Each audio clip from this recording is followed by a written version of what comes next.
Hi, everyone. I am very pleased to be speaking with you today. My name is Zoe Hyde, and I am the Community Development Manager for Humanities Commons.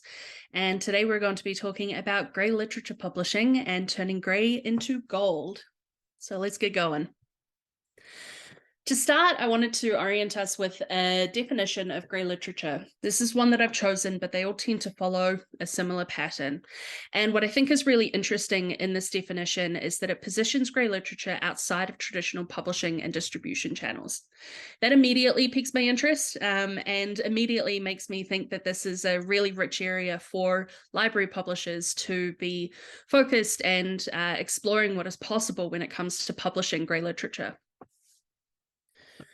To give a sense of how to understand this kind of work as well, I want to propose that we understand grey literature as a spectrum, that we're talking about different knowledge artifacts, so that may be related to research, to education, but also to a lot of other kinds of work around knowledge creation and sharing, and that we can think of the spectrum as an understanding of how clear it is that something fits into our typical idea of what knowledge work looks like, and in particular, what is recognized and valorized by the institutional structures within which we operate in academic institutions.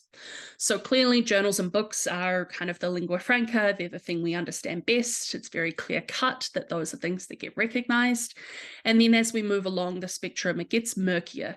The kinds of materials we're talking about are going to change, not just in format, but in purpose, in audience, in all these sorts of ways that affect how we can and want to be sharing them publicly and publishing them, with some really not leaning themselves towards that, and others really being positioned as some valuable work that we could be sharing more broadly. So I also want to invite us to think about a definition of publishing as making public. This goes again to the idea of what we can do in the ways that we operate outside of traditional publishing and distribution channels. That is one kind of publishing. They do the work of making public, but they do it for a lot of different reasons and in ways that aren't innate to the idea of publishing in any way. So we have the opportunity to think about this idea of making public. And I would also say that we should be thinking in terms of publishing as finding the right public, finding your public. Now, partly this is in recognition of the kind of concern some people have, rightly so, about making something public to the world. The internet is a scary place. There is real risk associated with publishing very broadly, and that risk is not evenly distributed. It is going to affect those who are most marginalized in our communities more than it does others. But understanding publishing as finding your public allows us to really focus in on what it is that we're doing and the goal of it. So why make something public? It is to connect with a public or an audience who has interest, who can find value, and who can contribute back to ongoing knowledge work that's happening in a particular area. So I also want to talk about why it's important for us to do this, to do grey literature publishing. First of all, without it, our body of knowledge is incomplete. And what tends to be missing is things that are timely, that are practice-based, that are industry-focused, that are community engaged. And often it's those at the margins of our institutions who are doing work that is most likely to produce grey literature. And so by missing that, from our understanding of the body of knowledge, we are really leaving aside incredibly important works and knowledge creation. In addition, by having that incomplete body of knowledge, what we can build is then going to be incomplete as well. A lot of knowledge work is standing on the shoulders of giants. And so if you're missing some giants, the work that can be created is going to be really limited by that. I'd also suggest that complexity is good for us, that understanding a process in a really in-depth way is valuable, in contrast to, say, one end product, which is only going to show part of the story. And alongside that, transparency is important, not just for reliability and replicability, but also to lower barriers to entry. That demystifying the process can help people to see themselves in this kind of work that they might not otherwise if it's behind, say, the walls of the ivory tower, as the saying goes. And I think it's also important for us to consider grey literature publishing because traditional publishing structures are really, really inequitable. And the work that comes out of them, of which by definition grey literature is not a part, is affected by those structures. So traditional publishing is really centered around gatekeeping and scarcity. And those are choices that have been made, and we can make different ones by operating outside of them. Those structures are also very overwhelmingly white.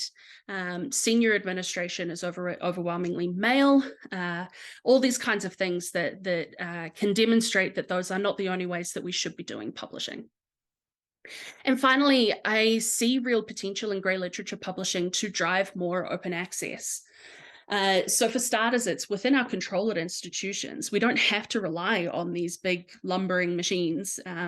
We don't have to, line ourselves up with timelines where work takes years to publish. There's a lot that we can do, and a lot of place for creativity and imagination in thinking through what grey literature publishing can look like for our programs, for our institutions.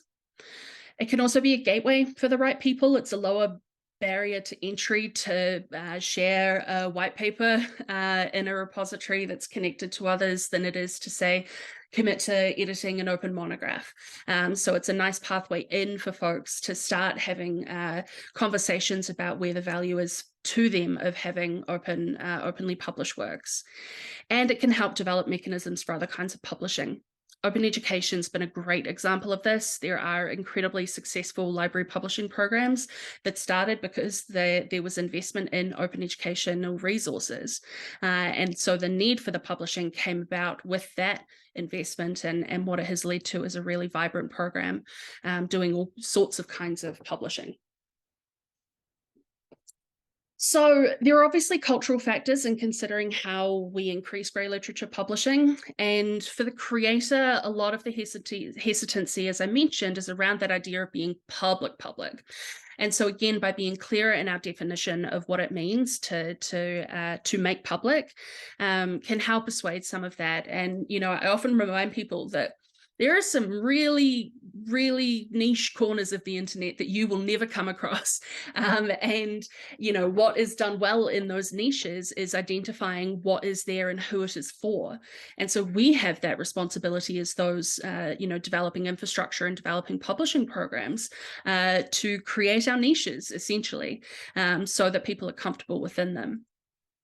Often people are also unsure what the point is, both for them and for others, what's worth sharing. And so we'll speak a little to that in a moment as well. And overwhelmingly, there is a sense that people do not want to do more work, and rightly so. We ask a lot. And so we've got to be really deliberate in where we ask people to do things and how we can make it as easy as possible. Then for the reader, these two questions around trust and about navigating a large amount of content, I think these are in some ways the defining questions of our time, and I don't know that I need to justify that too much to a group of librarians.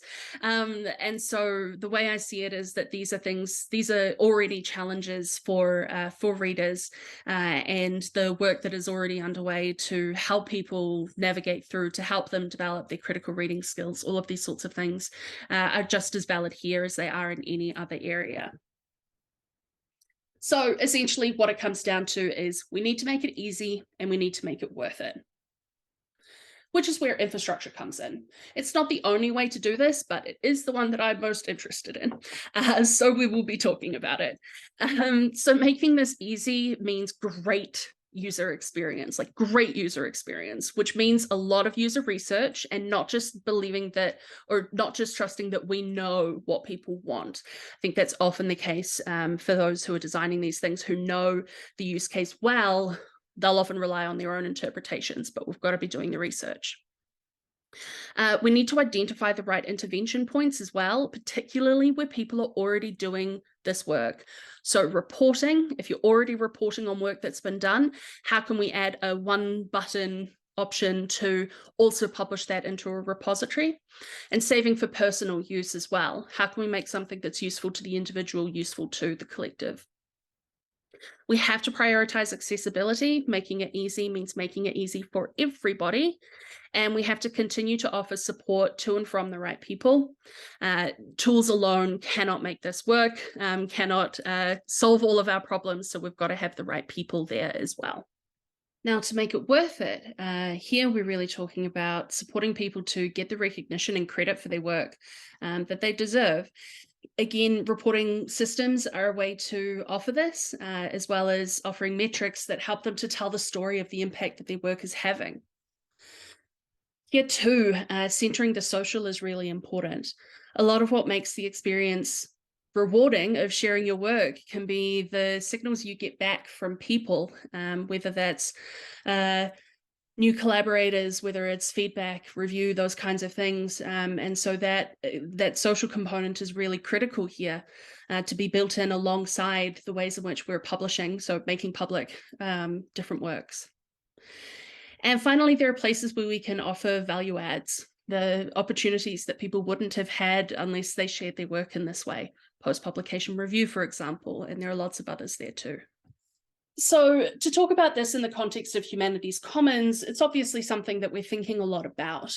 And we're really thinking about our work in terms of how we're connecting creators to their publics and vice versa, how we're connecting people with each other, how we're connecting in with different infrastructure services so that this is an open system with content and metadata moving in and out, and also connecting across our member network, developing those kinds of relationships and collaborations between people who are equally invested in this work. So how we're building these connections, first of all, we're undertaking a repository rebuild. We are moving towards the Invenio RDM system, which has a lot more affordances for the kinds of interactions that we want to be supporting, especially integrated with our existing social tools. So really focused on having materials reach their publics.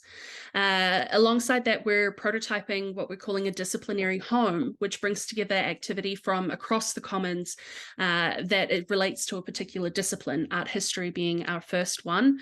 And so that's another way to help people connect into the spaces with the people and work happening that's most relevant to them. We have many integrations on the roadmap. For example, ORCID, we've just launched ORCID login option, and going forward we'll be looking more into other ways that we can work with their services. And the last one here I want to mention is we have big plans underway to build towards a federated open commons infrastructure. If you're interested in this, I can talk more about it, but really it's what we see as the future of a decentralized commons network, where everybody is sharing relevant information between our systems in some really exciting ways. I also want to give a shout out to the US Repository Network Project and Core Notify. These are both doing great work to ensure that materials can be passing between repositories to find their spaces that they can be most beneficial in. Pilcrow, which is launching shortly in beta, is a collaborative community review tool that will allow for some of those value adds that I mentioned previously. RAID is a project level identifier that allows you to collect together all the different artifacts from a project under a common ID, which is really exciting. And of course, Altmetric, who have been doing great work for many years around the metrics of demonstrating impact outside of the traditional channels. So if you are interested in getting involved with this work, one way to do so is to join Humanities Commons as a sustaining member. That helps to support the development of the infrastructure we're working on. And if you're interested, you can also reach out regarding your own Commons instance to support your own publishing activities. We're also really encouraging of you supporting other projects focused on interoperability and connecting authors and audiences. This really should be our role here in figuring out new publishing structures, is these kinds of connections. And I also invite you to consider what grey literature publishing could look like for you in your program. And if you're curious about that and want to talk it out more, I'd be really happy to do so. All my contact details are here on screen. I'm around for the remainder of the conference, and I would love to hear from you and talk more about this. Thank you so much.